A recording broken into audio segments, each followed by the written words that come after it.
Hi, my name is Linus, and today we're going to be talking about the cinematography of Porsche Compete, shot by DP Khaild Mohtaseb.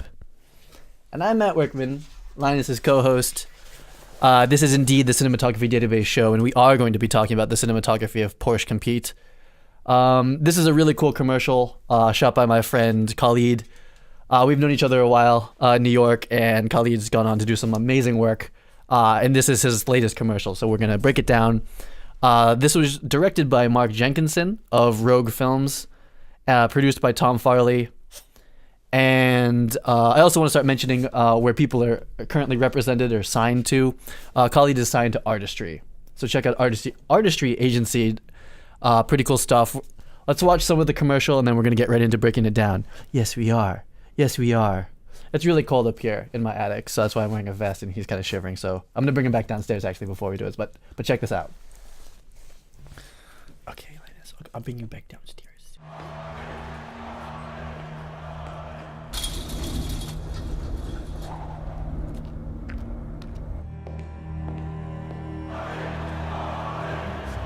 Greatness comes from within, from pitting you against you.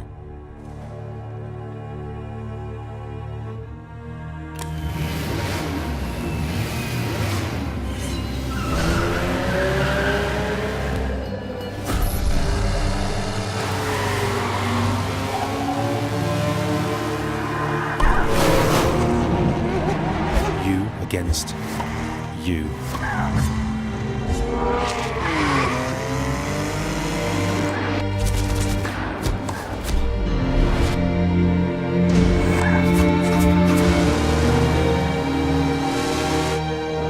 You against you.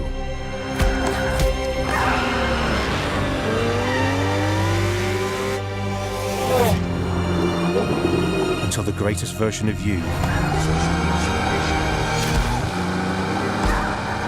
emerges victorious.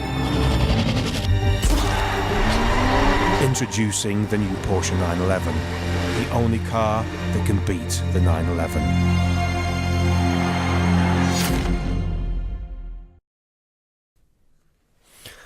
Well, welcome back. I was actually planning on having Linus stay with me for the whole show, but like I said in the intro, it's actually like really cold, and in the attic is usually where I record this stuff. It's usually pretty warm, but for some reason today it's just not that warm. I'm in a vest, so I had to let Linus go, so sorry about that.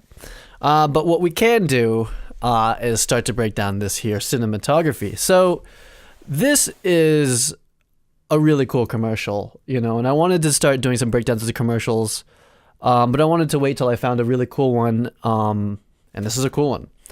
So let's get into it. So here's our intro. Here's our cover page.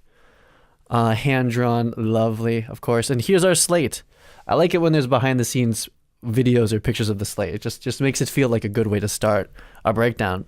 So like I said, we have our director, Mark Jenkinson from Rogue Films, and we have Khaild, who is from Artistry.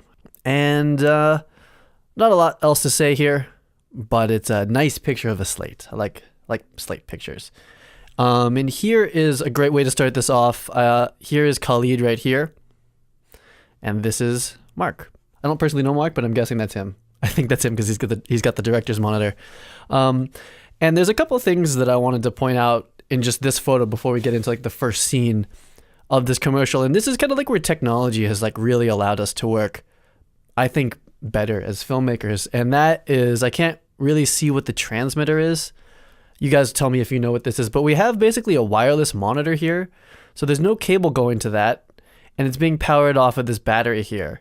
And it's got these antennas to pick up the signal. Woo, space. And this is great.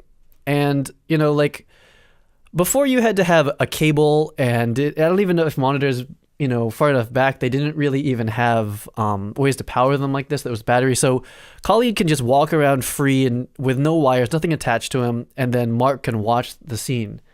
And that's amazing. That has freed up so much. That has freed up the director and the DP to be more creative and to be more spontaneous. It's easier just to walk around and to find the shots. So that's something I wanted to kind of call out now, especially if this is being watched like in the future or something like that. It's like this is kind of relatively new to be able to do this, so I'm guessing there's like a bolt in there, bolt wireless or Paralinks or one of those. Again, we have our Cinetape here to help our focus puller. I don't know what lens this is. It says 50 mil on it, and I'm kind of guessing it's one of the Panavision anamorphics, but I didn't really check. I'd also believe a Lomo anamorphic. I didn't get a second to speak to Khaild about this. We tried to link up, but it didn't quite work. He just got back from Asia, and he's got some other exciting news that I won't talk about here. But yeah, I don't know exactly what lenses this is, but it's clearly anamorphic, and it's got some cool flares, and maybe I'll just leave that to be Khaild's secret sauce. I think he owns some Lomos, though, I forget. Another thing that we'll see later on is that he's using, this is an Alexa XT. It's got the airy, I call it like the 435 gray handles. I'm not sure exactly what they were from, but it's a cool handle. You can start and stop from it. It's very like built with rosettes and very strong. You can pick up like the whole camera from that. Awesome, like it a lot. And then we'll see he's wearing an Easy Rig here, which is basically like a big, like springy thing with a rod, with a rope that comes down. You grab the camera with it, grab it here, and it takes the weight off of it, so it's kind of floaty, and it doesn't like, you don't have to physically be holding it. It gives you a little bit more freedom. At the trade of like when you're walking with it, sometimes if you're not using like a Flow Cine or one of those like step dampeners, it's a little swingy and bouncy. Or maybe I'm just bad at it. I'm sure his footage isn't that swingy. And just to write this out, it's easy. This is, I believe it's actually written out like that. So it's not actually, it's not that. It's not easy like the letters. It's easy written out. So that's kind of a long intro. So we're going to break down 3 scenes. There's a bunch of stuff in this commercial, but we'll break down 3 scenes that I found some cool behind the scenes of, and I think I understand the lighting and the approach for it. And then we'll end with a special surprise. So go watch the commercial if you haven't already. I need to remember to link to that below, but go watch the commercial and then come back and I'll show you the surprise at the end. So here's one of the first scenes, and it's the chest scene. And this scene is warm overall, so that's what I'm going to call it. It's a warm scene. It's supposed to feel like it's completely lit by these chandeliers here, or these are wall sconces, and then we have this big like perfume bottle looking chandelier.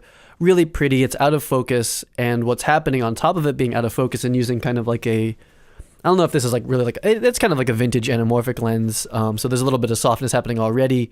There's a generous amount of atmosphere in this room, and that's what Roger Deakins and a lot of DPs talk about when they say like they don't need to use soft lenses. They can soften the lighting. A lot of the times they mean adding atmosphere, so haze, that sort of thing.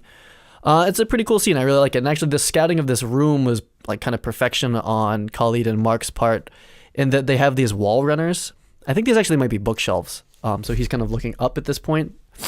But these really help weight the room down, so they're dark, and they kind of, dark shapes like this, they anchor the scene to the floor.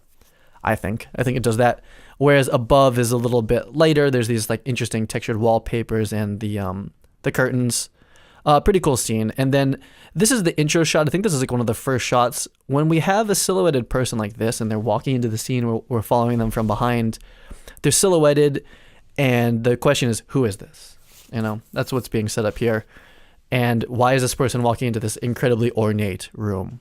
So it's kind of like there's a montage in the beginning of like all these like kind of close-ups and silhouetted shots, and it's like, who is this person? It's a cool way of getting you interested and asking you questions as a viewer before they start just giving you all the imagery. So I thought this was a really strong frame to start with.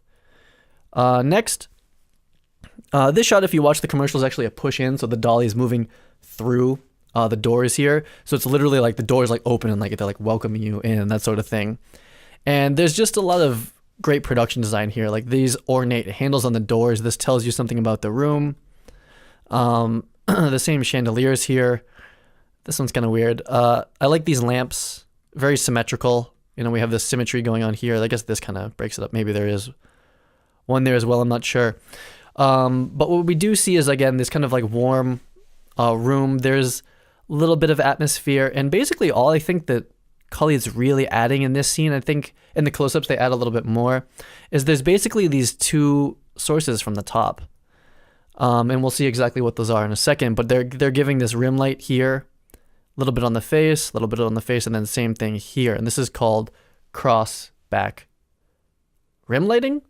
It's cross back rim lighting if it's like one person, but this is like cross keying actually is the term. I forgot all of a sudden. It's cold in here, okay? So my brain's not working and my Photoshop hand is kind of cold. But this is cross key lighting when you do this. So his backlight is his key light, and then his key light or his backlight is his key light. So you're using two lights, and they're kind of doing double duty. These are actually the same person, so there's even a little bit more trickery going on, but we won't get too deep into the VFX until the end.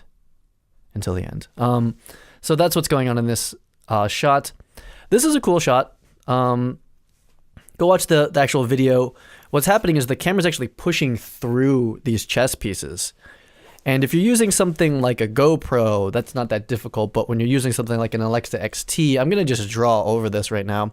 Picture that this is a chessboard with a chess piece that's like this big. Well, an Alexa XT body is like that big, if not bigger. And the lens is like this. So you actually can't get this big of a lens like to fit through chess pieces that are this small. So how do we do shots where you want to move a big camera like this through little things like that? How do we do that? How did Khaild do it? It's something called, oh, this is going to be so boring to watch me write this. If you can read that, it says Inavision, and the lens is a Probe 2. The Probe 2. Sorry for the handwriting. My hand is cold and I'm trying to write better, but that's how it came out. And what this basically is instead of using a big lens like that, where I can't really break down how optically this is really working, but let's just say for illustration that the film plane is there. Now, this is not actually how optics works, but say that that's where like the point of view of the camera is. Like that's where you are seeing from, is from that film plane. It's not really how it works, but you can think of it that way for now. Well, to put this film plane in your point of view in here, like inside of these chess pieces, you have to move the camera into the chess piece, and you can't do that. It's just too big. So what Khaild used was called an Inavision probe, and this is actually called a borescope. It's called the borescope. That's what this is. There's different types of optics contraptions like this, but this straight one is called a borescope. And there's a little lens at the end, and what it essentially does is, because it's a bunch of relays of mirrors, we're essentially putting the film plane here, or the point of view of the camera is actually down there with this very small lens, and that small lens can actually fit through like little chess pieces or like a little hole. So, 9 times out of 10 when they're doing shots like this, it's using a borescope, and there's a bunch of different types. But Khaild used the Inavision Probe 2, which I've actually used before in New York. And it's a little bit like soft and vintagey, but I think given the vibe of this commercial, I think it works pretty well. And whoever did the focusing nailed this shit, because when you're pushing straight in with a Inavision Probe, there's no witness mark. So it's literally all just like using the force. Tricky focus pull. Let's move here. We'll get back into like what some of the lighting. There's a good behind the scenes photo that kind of talks about it, but again, we have our chandeliers out of focus, and they're pretty ovally, which really kind of shows that this was an anamorphic shoot. And again, this kind of like far side lighting. So the lighting is coming from this direction versus coming from here would be near side lighting. This isn't the most dynamic way to light things, kind of in general. It leaves this side to be a bit of a silhouette, and then this side has light information on it to show a little bit more of the form. So we have this kind of this far side key happening here, and I'm kind of calling out on his hand and his face and his shoulder where the actual like hard light is coming from. Pretty cool. Same warm scene going on. Here's a close-up. Really interesting lens. I think this is the 100mm lens that I saw him using. Really cool oval bokeh. And even though this is in focus here, everything else is soft. And it gives this kind of energetic and ethereal look to this whole thing. And this is the flare happening here. Pretty cool. A little bit of veiling happening. So let's get into some behind the scenes. Here is Khaild and Mark. Khaild is using a viewfinder right now. And I think this is the Kish viewfinder. I forget exactly if it's the Kish one or if that's even how you spell it. but it has to have a 2 times D squeeze to be able to look at it properly. And there's not that many viewfinders that do that. That's an interesting lens. Maybe that doesn't look like a Panavision lens, man. That does look like a Kowa. Khaild, are these your Kowa or your Lomo lenses? I forget which ones you own. These feel like not Panavision. They look a little bit more retro-y to me. Pretty cool, special lens. And he's blocking the scene. We're trying to figure out, like, where he's going to put the camera, talk to Mark about it, talking to probably our AD or production team standing in. And there's a little bit of foreshadowing to how the lighting is going to happen in here. So back here, I see 2 Source 4s, ETC Source 4s, so ERS's ellipsoidal reflector lenses. I think that's what they are, something like that. And let's see. So those are going to be our crossback rim lights, and we see some other small tungsten lights, and that's all that really goes down in this scene.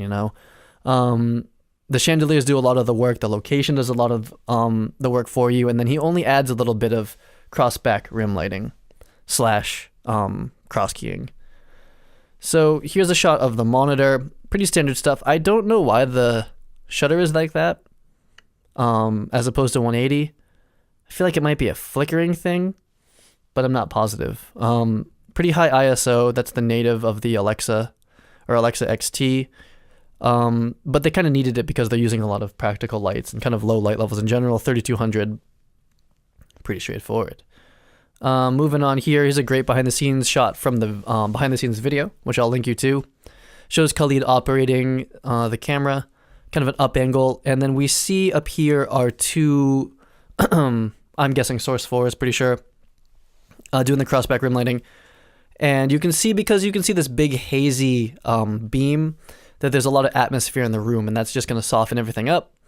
Kind of give some depth to the scene. There's a little bit of atmospheric perspective happening, which basically means that atmospheric perspective basically shows where something that's closer to camera, like this, is darker, has more contrast, like Khaild, versus things that are further from camera, they're a little bit lower contrast. So it's a contrast thing having to do with the distance from the camera. That's what atmospheric perspective does. Really strong, really a strong thing to use as a painter, concept artist, 3D artist, and of course a live action cinematographer. Something else here, it looks like there's a 4x frame of diffusion that might be softening this light from getting to him. So it makes this, instead of it being like this little source from up here, it turns it into this big source, so the lights are actually a little bit broader, a little bit softer, a little bit nicer on the face. So that's likely how this shot is happening. I would guess that this frame is kind of close to that. So there's a little bit of diffusion happening.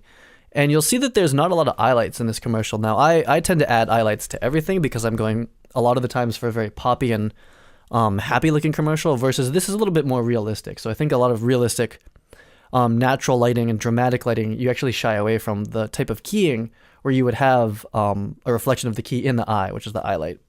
So not a lot of that happening here. Another really great behind-the-scenes still. This is from Khaild's Tumblr page, which I could link to as well. You can see a really great shot of the Chapman dolly, O'Connor head, Alexa XT, pretty sure, and Khaild's special sauce, 50 mil, and pretty cool. Again, the diffusion frame here, it looks like there actually is a source on the floor down here to help wrap the light around. So for the close-ups, he added a little bit of fill. And again, same setup. And what to talk about here. This looks like a 4x4 of, like, instead of it being like a poly or a beadboard, which is very like matte and very diffused, this is a little bit more like, I don't know, like Grifflin or something like that, or clay coat. It's shiny. It's very specular. You can see the reflections, but it's also, pretty white and kind of bunched up. So it's just another way of adding a little bit of fill light, which you can see a little bit of like return light on his face here. That same kind of key light wrapping around for, I guess it would be for him, but it's also doing a little bit of backlight on the chest pieces. And then we see here kind of an interesting 100 mil. I don't know what 100 mil this is. So that's everyone's homework here, is to figure out what lenses Khaild's using. So let's move out of this scene. So that was the chest scene. And I like that scene a lot. It's very warm. And that kind of brings me to this scene, which is like kind of a contrast to it, a contrast to that scene that I would call blue, obviously. So we have that warm chest scene. And then we have this blue palette here. And actually, I wanted to do this. I didn't do it on the other one. Is do some of this. So we have, just to draw out some of the colors that are happening here. And then they're kind of placing her skin tone around there. So there's a little bit of green in it. Pretty interesting. And then we have our floor, which is red. And basically this blue is added in color correction. There's really no way. I mean, you could put like a LUT in, but you can't really tint the sky blue. It's not really possible. So most likely the sky is actually pretty a neutral black, and they're tinting the blacks blue in flame. Actually, I think this commercial looks like it was finished in flame. Maybe they went to a Resolve, and I actually just installed Resolve recently, and I'm going to start doing some content and some videos on how to do color correction and how to talk about lighting, how to talk about color, and the words that we use as cinematographers when we're talking with VFX people, when we're talking with our colorists. There is like kind of a universal language for color and for lighting, and I'm going to start to talk about that and break that down in DaVinci Resolve. But this is a nice dark scene. There are these bright sources and practicals, and this is something I'm really starting to notice about a lot of high-end work is that practicals always play a part, and especially in dramatic work. So there's this thing, and we're going to talk about it more in the next setup with the Boxer, but if you're doing a dark scene, you typically do want to have a white source, like something that's 100% bright and white. And it helps keep the scene from feeling muddy. Like if you don't have a white source, things feel muddy. And I can kind of break that down a little bit later. But in this scene, she's basically not really being lit from the front side. So again, we're doing far side lighting. Likely from just one of these, or maybe like there's a source up here giving her a little bit of this hard backlight. This is a very hard backlight here. And then there's also a little tiny bit of blue. Sorry. There's a little bit of blue happening here. And it's a nice look, really cool. Just going with the backlight, finding a location that has this kind of cool orange stuff happening with some green under it. Cool location, really shallow depth of field, practicals. I like it. This is the blue scene, the blue tennis scene. And here's looking at that 50 millimeter again, likely. Again, there's some practicals that are going to give you some of that flare, some cool city lights in the background. Those could be added in post. Not sure. There's some post in this commercial. I think you're starting to get that idea that I'm talking about that. But then there's also, we see that because she's being keyed from here, which looks like a pretty hard lighting source, I'd have to say. It could be just one of these, like up here, like this. Doesn't really matter, but she's being keyed with some white light. And I think all of this atmosphere in here, that's the lens actually veiling and flaring out. So it's a cool lens. Adds a little bit of fake atmospheric perspective by having flares like this. And I think that's kind of what happens with the flaring that people really like, is that if you didn't haze the room, it gives you a little bit of that hazy feel. Again, with the atmospheric perspective. That's the name of this episode, is atmospheric perspective. I wasn't even planning on talking about that. So here's kind of the proof. If you look at, not that the behind the scenes video tells you everything, but you can see that the sky is actually black. And the scene is a lot whiter overall. The blacks are a lot whiter, so it definitely was color correction to add this much blue into the blacks, like it usually is. And what I wanted to call out here was that this is a Scorpio crane. I don't know the length. It might be like a 30 something. I didn't look it up. And this is the Scorpio. I think this is the mini Scorpio head. And this looks like it's a 3-axis head. It looks like it's a 3-axis head. I'm not sure. And it's basically, I'm pretty sure that's the non-stabilized one, so it doesn't have like that constant. I guess we didn't really talk about stabilized heads in the show yet, but we'll get there. It's kind of a advanced topic. But what's interesting about this camera move, if you go watch the behind the scenes, is that it's moving in towards her and kind of wrapping around, but you'll notice that it's pointed not straight at her. Sorry again. So why isn't this pointed at her?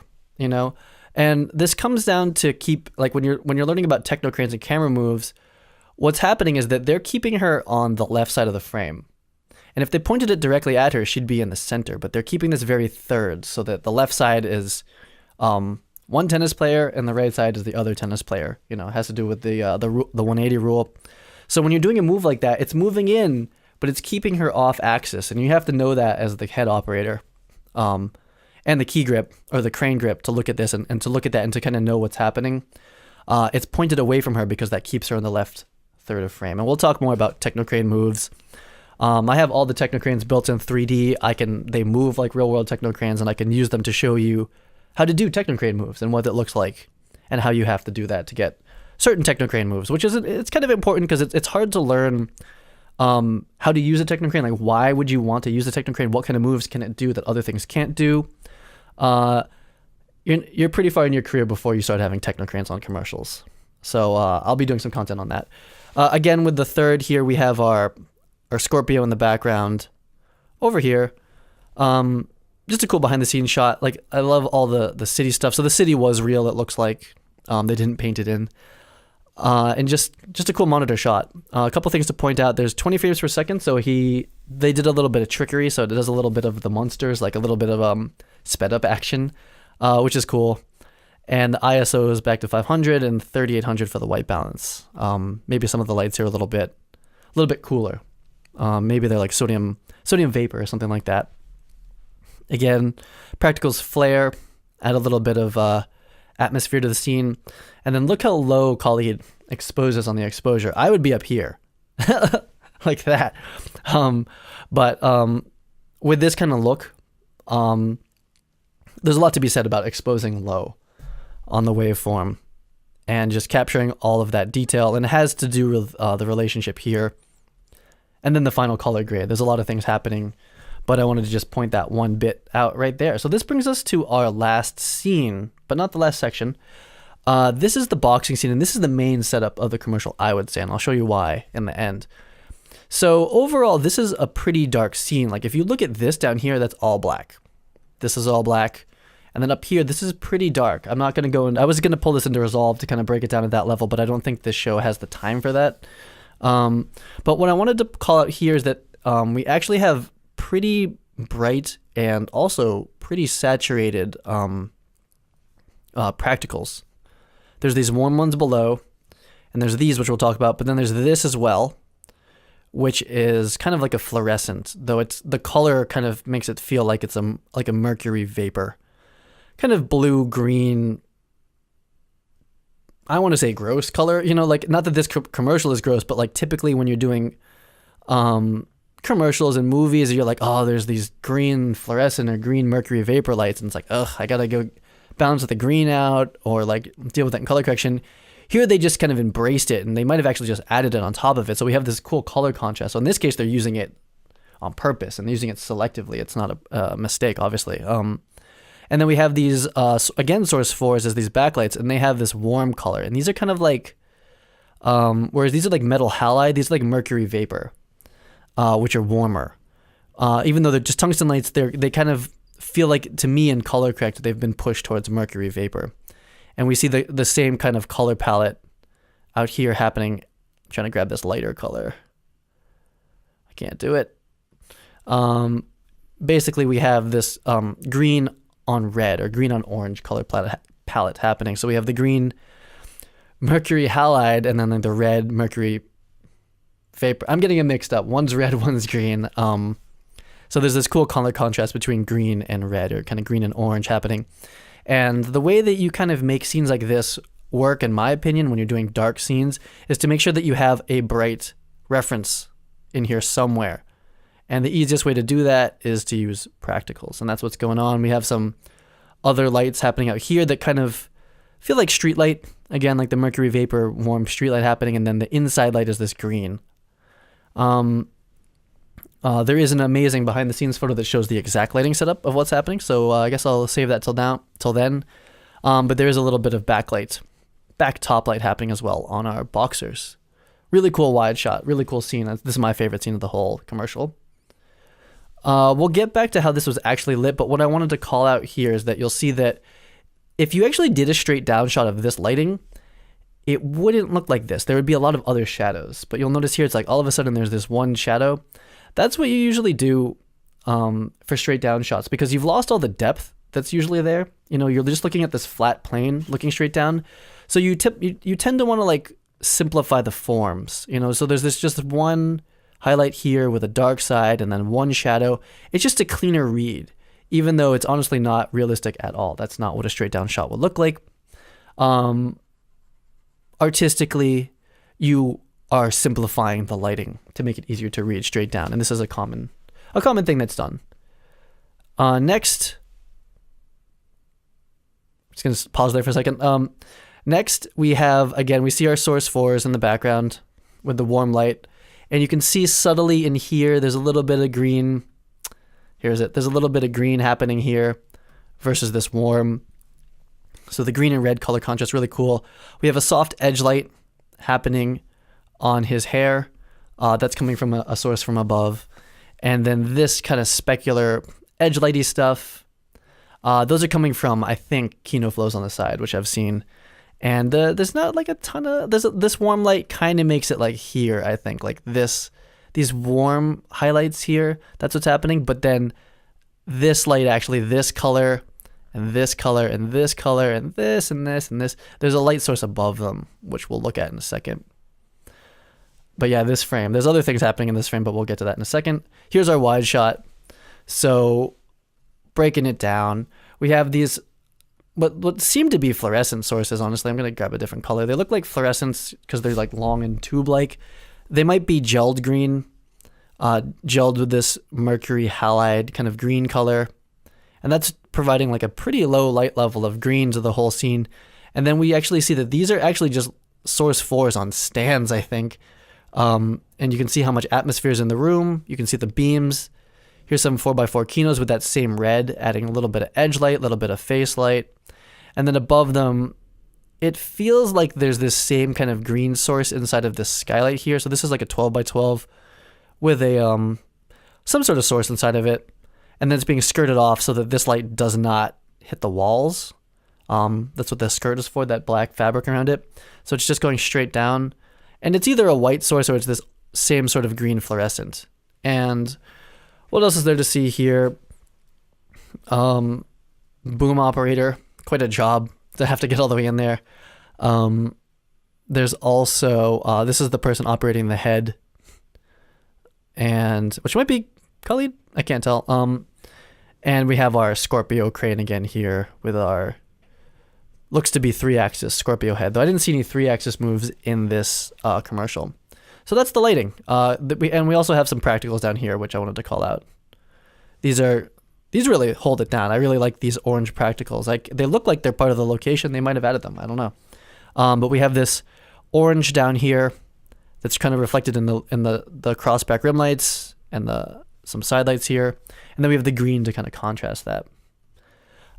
This is how they lit the overhead shot. This is a picture from Khaild's Tumblr again. You see all the other lights are effectively off.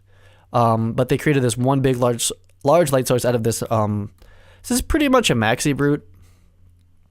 Though it looks like it has, maxi brutes have 9. This has 12. It looks like there's like 4x3. And again, that's to do this lighting. So you can picture that it's over here, and pushing that way. That's how they created that single source. Finishing up with the behind the scenes part, really cool behind the scenes again, picture of Khaild operating with his Easy Rig. Mark, the director, with the wireless monitor. So much freedom. The wireless follow focus. Here's our first AC pulling focus. Really cool. And everyone's in the ring together, which is funny. I've shot a couple boxing things. It's always a little bit like, hope I don't get knocked out today. Maybe that's the power drop. It's weird that these lines are there, but they don't show up in the final thing. And they had probably the budget to paint them out if they wanted to. Another cool shot of the source 4 with the red gel in it. And this takes us to our last behind the scenes shot for the live action. And what I want to call out here, besides the fact, there's 2 things I wanted to call out here. One is that Khaild operates like a boss, really cool way. So we have the Easy Rig, but then he's also grabbing the map box, which is like the old school operator way of doing it. Like old school operators would just grab the map box, like no handles, no Easy Rig, none of that. They just grab it. And there's this 1-to-1 thing where like you just are holding the lens. You just 1-to-1. It feels like it's part of your body. So he's half doing that with his left hand. But on the other hand, he has the Aries stop and start, so he's holding it like this, and I think that's really cool. I think it's like a really hybrid, modern way, if I can say that, of operating the camera. Oh, there's a little bit of sunlight on my hand. I don't know if you guys can see this. But the last thing I wanted to call out, I can't tell how long this is right now. Doesn't feel too bad. You see that there's these little dots on their faces, right? Subtle. It's like, oh, is it sweat? Like, what are those dots on their face? Why are there dots on these guys' faces, like kind of near their hairline? What's going on? Well, this brings us to the secret that I was talking about before. I'm gonna close this up, and we're gonna talk about some stuff here. So, what you'll see is that, in all the other scenes, they use the real people, but this one looks like a young Muhammad Ali. And there's two of them. That's like the whole point of this commercial, is that like the only person that can beat you is you. That's the idea of the whole commercial. So how are they having these two actors look like Muhammad Ali so well? What's going on here? There's some funny business happening. And here's another great shot of looks like Muhammad Ali again. And it doesn't really look like the actors that they were shooting. So what happened here? If you watch the behind the scenes, they call it out. They did face replacements in CG, which I 100% did not catch the first time I watched this commercial. I think it's so visceral. It's so, there's some fast editing at the end. Like, you really don't notice it. Or at least I didn't notice it. Maybe you guys did. And what this is Maya in here. This 3D program is called Maya, and Maya is where I live all day when I'm doing my 3D cinematography designer previs. I am in Maya constantly. So it brings a big smile to my face, as you can probably see right now, to see multiple monitors all running Maya. I love that. I love that there's Maya here. And the fact that there's a vertical monitor like this means that there's a programmer somewhere. And I need to get a vertical monitor too for when I'm doing my programming using a Wacom tablet. I love this. I love it. So they have a CG version of Muhammad Ali, and they basically track the CG face onto our actors, believe it or not. Really cool that they showed this as well. This is Flame, I believe. Or it's at least one of the Autodesk compositing programs, and you can see that they're using some qualifiers here to kind of color correct the CG into the live plate, which is really tricky to do. That's the compositor's job. If you've never heard of a compositor, these days they work in 3D a lot too, but mainly like 2D compositing, like putting a CG 2D plate over a live action plate and making them blend together. Really important, though the line of what they do is being blurred every day between 3D colorists, compositors. They're all starting to do the same thing in the software suites like Resolve, like I'll be doing content on pretty soon. They're all starting to do each other's work. But again, I thought it was cool to see this to see this Flame workflow. And then here is the proof. Here is the before plate. This also kind of shows the color correction that happened here. There's a lot of green in it that they pulled out.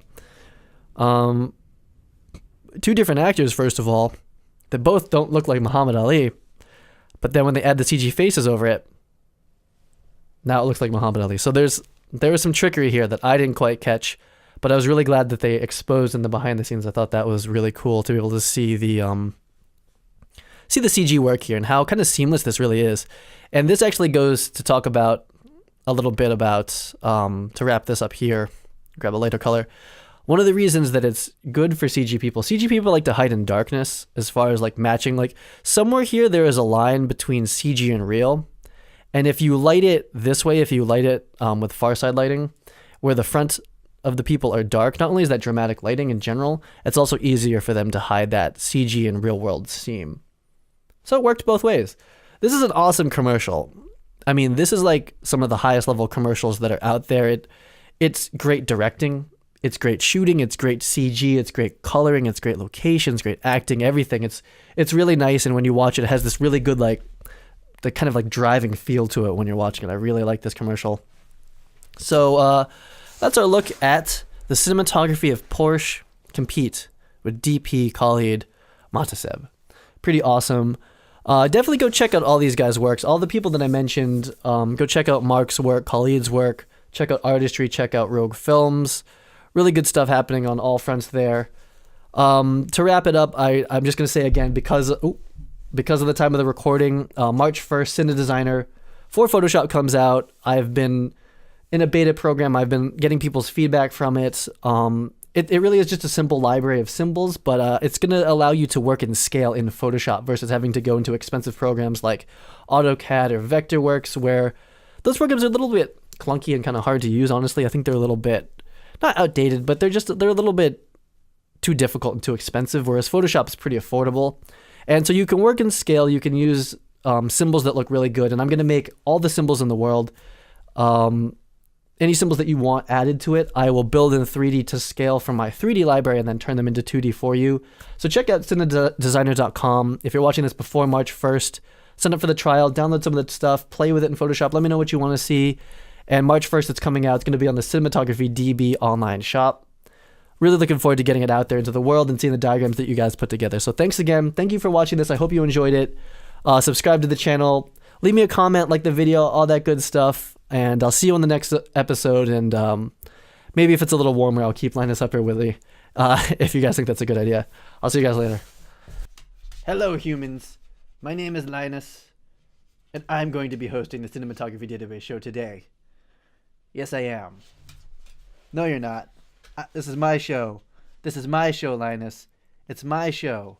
Just because you're cute and you're furry. Well, you can host it for today. Hey. Hey. Hey. Oh. I'm actually allergic to dogs. I don't know why I'm doing this.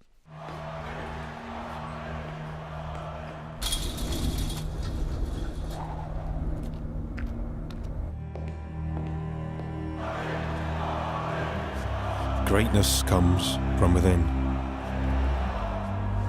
From pitting you against you.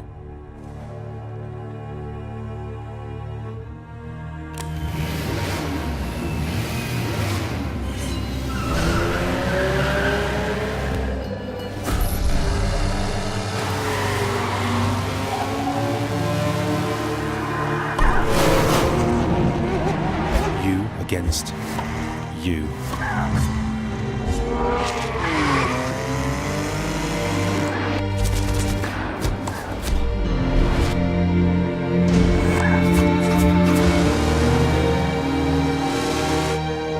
You against you.